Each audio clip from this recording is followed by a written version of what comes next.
everyone. Welcome back to our English Learning Podcast. I am Cora.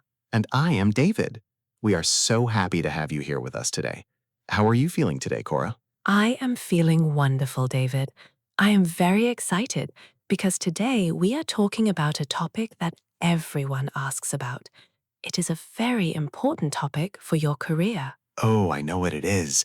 We are talking about English for job interviews. Exactly. Job interviews are scary, right? Even in our own language, we feel nervous. But doing an interview in English, that feels like a mountain. It does feel like a mountain. But remember, friends, a mountain is just a lot of small steps. Today, we are going to take those steps together. That is a great way to put it, David. We want to help you feel ready. We want you to walk into that room or open that Zoom call with a big smile and a confident heart. So let's start. First, let's talk about the mindset.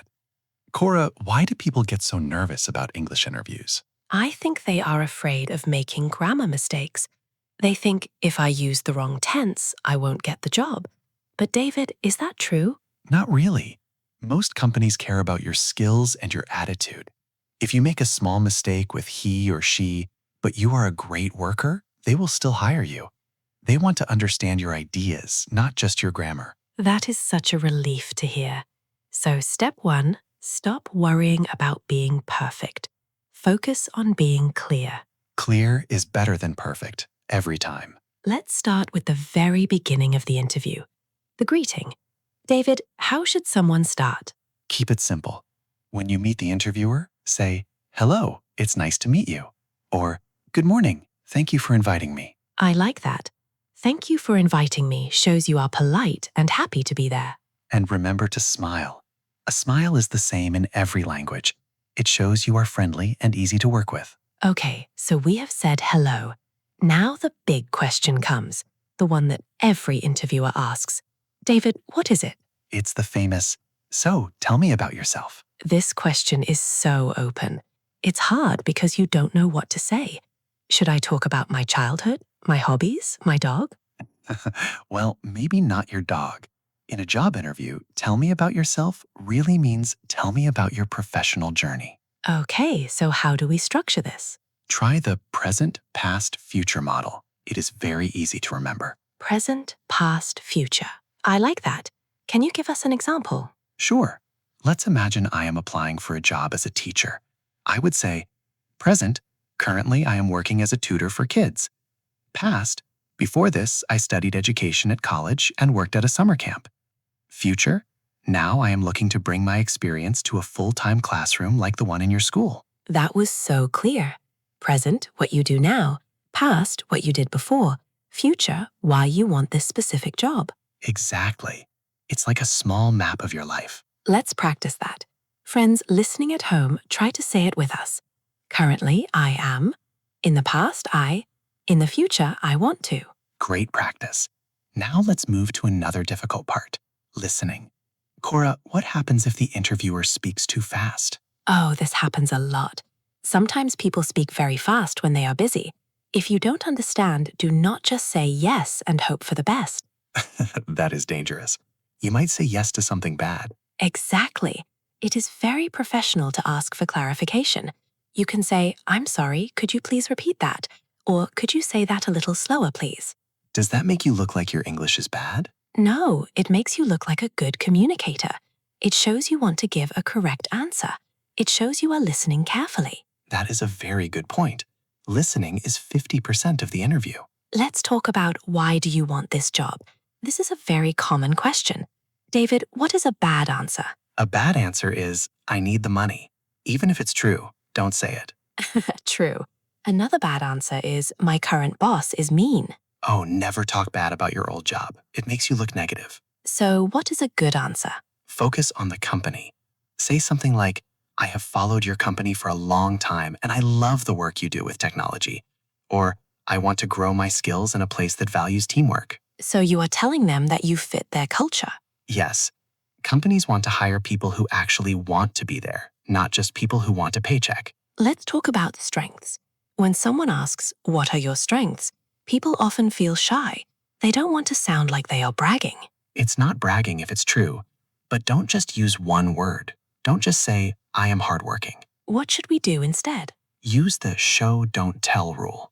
Give an example. For example, if I say I am good at organizing, I should talk about a time I organized a big project. Exactly. You could say, I am very organized. For example, in my last job, I created a new filing system that saved the team 3 hours every week. Specific numbers and stories are so powerful. They stay in the interviewer's head. They really do. Now, Cora, what about the opposite? What is your greatest weakness? This is the one everyone fears. If I say I'm perfect, they won't believe me. If I say I'm lazy, they won't hire me. The trick is to pick a real weakness, but show how you are working on it. Like English? Yes, that is a perfect answer for our listeners. You can say, sometimes I feel nervous speaking English in big groups. To fix this, I am listening to podcasts every day and practicing with friends to build my confidence. That is a perfect answer.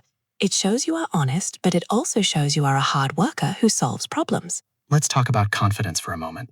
Cora, how can someone feel more confident before the interview? I have a few tips. First, practice speaking out loud. Don't just read the answers in your head.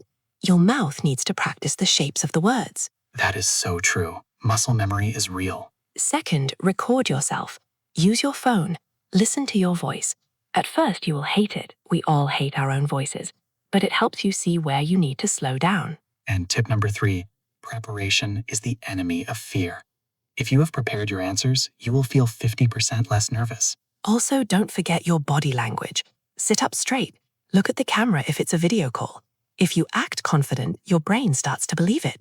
Fake it until you make it, right? Exactly. Let's talk about the end of the interview.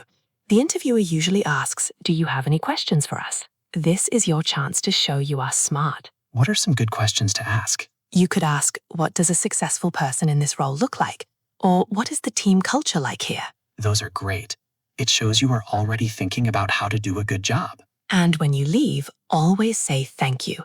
Thank you for your time today. I look forward to hearing from you. Simple and professional. David, let's talk about some English learning tips that aren't just for interviews. General practice. Good idea. Many students struggle with speaking fluently. They stop and go, err. Fillers are natural. Even native speakers use them. But if you want to sound more professional, try to replace with a small pause. A pause is powerful. It makes you look like you are thinking deeply. Also, let's talk about vocabulary. You don't need a dictionary of big words.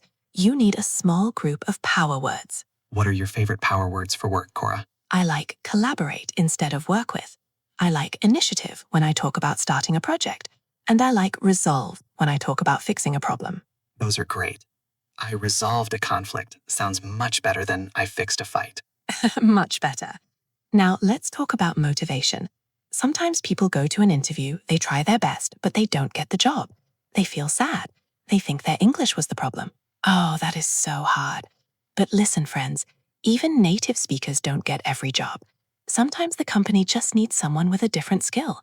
It is not always about your English. That's right. Every interview is a free English lesson. You practiced speaking, you practiced listening, and you met someone new.